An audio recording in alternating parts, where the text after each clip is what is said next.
Bonjour à tous et bienvenue dans cette nouvelle chronique de livres à part, chronique dans laquelle aujourd'hui je vais vous présenter le livre de Monseigneur Chevreau, Les petites vertus du foyer, pour aller avec notre thématique du mois de janvier, donc les vertus de la femme catholique, plus une femme est sainte, plus elle est femme. Et figurez-vous que je me suis dit quel livre je pouvais présenter en rapport avec cette thématique. Et je me suis dit non mais celui-là j'ai déjà dû en parler, c'est obligé, en fait pas du tout. Donc j'ai regardé dans toutes les chroniques de livres et a priori je ne vous avais jamais présenté cette pépite. Alors par contre j'en avais déjà fait des articles, des vidéos sur Instagram, des petites vidéos sur YouTube, etc., des montages, mais je n'avais jamais présenté le livre en tant que tel, donc ça va être chose faite aujourd'hui, je vais y remédier, et donc je vous présente ce livre dont le lien est évidemment en barre d'informations, juste en dessous de cette vidéo, si vous voulez vous le procurer. Je vous invite donc à passer par le lien que je mets en dessous de la vidéo, ça me permet de toucher une petite commission, vous ça ne vous fait pas payer plus cher, donc ça permet de soutenir mon travail. Merci beaucoup si vous voulez vous le procurer de passer par ce lien.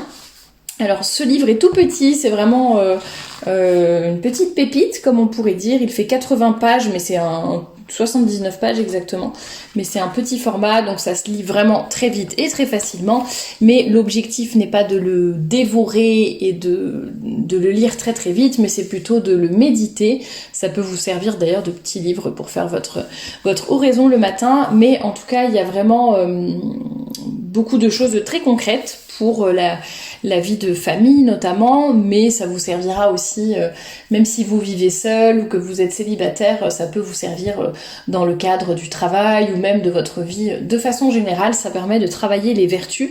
Donc c'est vraiment intéressant. Donc il est paru aux éditions du Laurier en 2001, il coûte seulement 7 €, donc vraiment à ce prix-là, ça serait dommage de vous en priver. Et je vais vous lire la 4e de couverture, comme ça vous saurez un petit peu à quoi vous attendre. Pourquoi chercher Dieu sur une route où il ne vous attend pas? Il vous donne rendez-vous sur le chemin où sa providence vous a placé. C'est là que vous le rencontrerez sûrement, parmi vos obligations journalières. Pensez seulement à les lui offrir en les remplissant de votre mieux. Vos journées s'écoulent, soit sur le lieu de votre travail, soit à la maison. La vie familiale implique quantité de petits devoirs qu'on néglige souvent, ou parce qu'ils sont très nombreux, ou parce qu'ils ne nous semblent pas très importants. Ils le sont néanmoins, et c'est le motif pour lequel ils méritent votre attention. Donc il y a 11, attendez, que je me trompe pas, 11 chapitres je crois. Bon, je sais pas combien il y en a.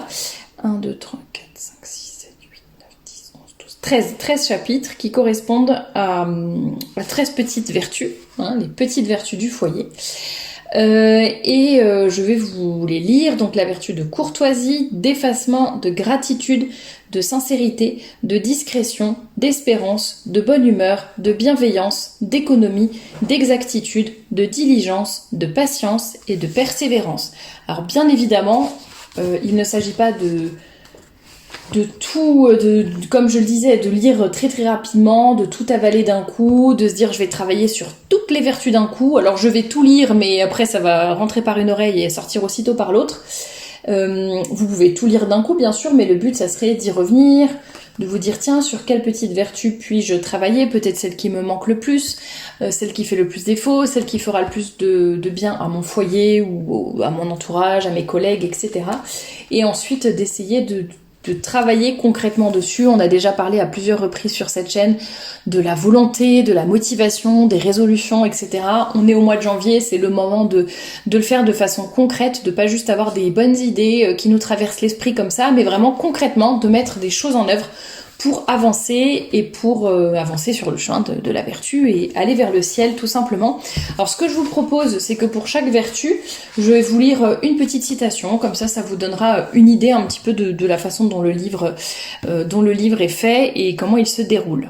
Alors bien sûr ce ne sont que des extraits, hein, c'est bien plus développé. Bon, après c'est rapide quand même, il y a 1, 2, 3, 4, 5, environ 5 pages. Bon, ça dépend des vertus, mais en moyenne 5-6 pages par vertu, donc c'est assez rapide et en même temps on fait bien le tour et je trouve que ça donne toujours envie de mettre en pratique, mais il faut pas juste avoir l'envie, hein. Il faut évidemment concrètement prendre des résolutions pour que ça se traduise par des actes, bien sûr. Alors la petite vertu de courtoisie, Être poli, le mot l'indique, suppose que nous adoucissons les aspérités de notre caractère. Un objet qui n'a pas été poli est qualifié de grossier, et cette épithète, lorsqu'on l'applique aux hommes, n'a vraiment rien de flatteur. Votre foyer sera un foyer chrétien si déjà tous y rivalisent d'égards les uns pour les autres. La petite vertu d'effacement. Si la mère a mérité d'être la reine du foyer, c'est moins parce que tous lui obéissent que parce qu'elle s'efface continuellement pour se mettre au service de tous. Jésus n'a-t-il pas affirmé que le plus grand est celui qui sert les autres ? Eh bien, il serait injuste que la maman fût seule à s'effacer. Tous doivent l'imiter et ce faisant, tous contribuent au bien-être du foyer. La petite vertu de gratitude. Merci. À lui seul, ce petit mot récompense toutes les peines. Il répare au besoin la phrase un peu vive qui vous a échappé auparavant. Il équivaut à un sourire et souvent le provoque. Il rend heureux celui qui le dit et celui à qui on l'adresse. La petite vertu de sincérité. Dites oui si c'est oui, non si c'est non. Telle est la règle que Jésus impose à ses disciples. Il veut qu'on puisse nous croire sur parole. Il n'y a pas de vie sociale possible, en effet, si l'on ne peut pas se fier aux déclarations d'autrui. Tromper quelqu'un, c'est le traiter en ennemi, c'est du même coup se déshonorer et se rendre indigne de confiance. La petite vertu de discrétion.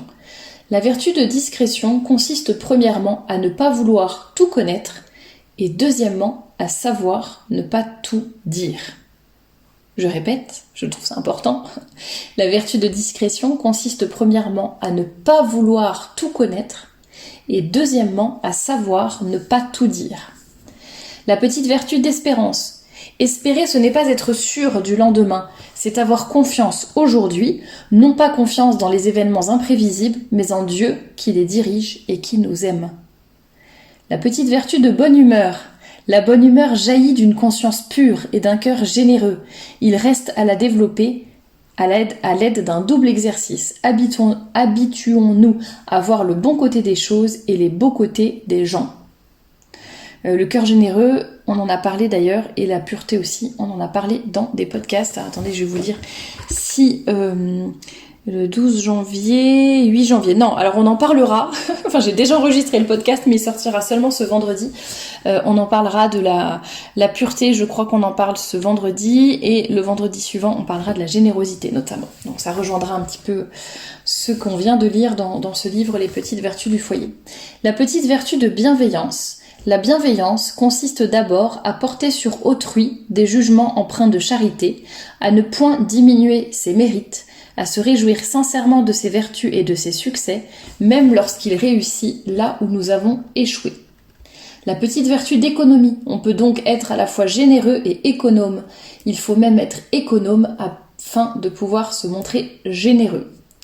La petite vertu d'exactitude. L'inexactitude implique un manquement à la charité et souvent à la justice envers le prochain. La petite vertu de diligence. La vertu de diligence consiste à aimer son travail, à le faire avec entrain, allègrement et de son mieux. Heureux ceux qui peuvent s'en aller vers le grand repos avec la conscience d'avoir accompli et bien accompli l'œuvre de leur vie. La petite vertu de patience. Être patient, c'est conserver l'empire sur soi-même. Être patient, c'est conserver l'empire sur soi-même. Et enfin, la petite vertu de persévérance. Ces petites vertus qui contribuent tellement au bonheur de la famille réclament de votre part, en outre d'une attention de tous les instants, une application continuelle de la volonté. Voilà pour des extraits de ce livre. N'hésitez pas, je vous mettrai le lien en barre d'infos qui vous dirigera vers l'article dans lequel il y a ces petits extraits que je viens de vous lire, si jamais vous voulez les relire. D'ailleurs, parfois en podcast, je donne un peu des références de livres, d'autres choses, etc. Et parfois en commentaire, j'en vois qui demandent mais il nous faut les références, etc. Mais en fait, il y a tellement de choses sur le blog. Vraiment, je vous invite à aller, quand j'ai quelque chose de précis en tête, comme là, cet article, je vous mets directement le lien. Mais sinon, vous tapez un petit peu par mots-clés sur le blog. femmeapart.com, le lien est dans la description et vous trouverez déjà pas mal d'informations. Voilà pour ce que je pouvais vous dire aujourd'hui sur ce livre, ce petit ouvrage qui est vraiment une pépite, Les petites vertus du foyer, paru aux éditions du Laurier en 2001. De Monseigneur Georges Chevreau, qui coûte seulement 7 € et qui vous encouragera à avoir des relations plus saintes et plus apaisées avec les autres, si tant est que que nous ayons le courage de travailler sur ces petites vertus qui nous demandent certes beaucoup de maîtrise de nous-mêmes, mais qui facilitent la vie en communauté, tout simplement. J'espère en tout cas que cette présentation vous aura plu et je vous encourage vivement à acheter ce livre et je vous dis à très bientôt pour une nouvelle chronique.